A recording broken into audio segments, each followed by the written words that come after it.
Phantasy Star is a post-apocalyptic futureverse RPG about overthrowing a mysterious authoritarian ruler. In other words, it's quintessential 80s. When analyzed retrospectively, the fashion, landscape, and themes of the game may exude a certain triteness, some would say clarity of vision, but the 80s was a time of great uncertainty.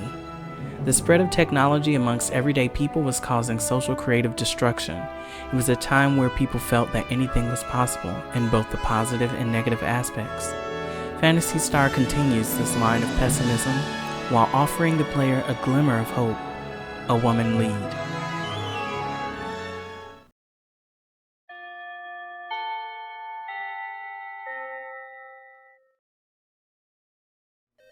Phantasy Star opens with the literal passing of the baton from the typical hero, a young male rebel, to the female main character.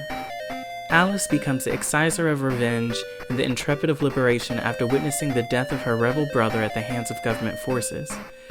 From the very beginning of the game, the player experiences Alice's perspective. The narrative is not perfect, but it's a big departure from other RPG royalty that premiered during the same time, which all feature male leads and marginalized women characters. Games industry media and players honed in on this fact immediately.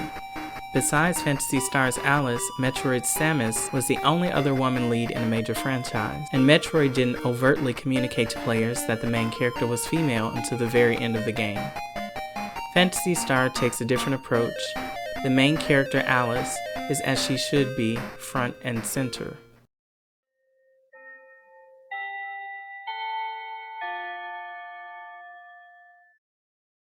Behind Alice were a team of developers who were thoughtful at telling a story that challenged conventions of the time.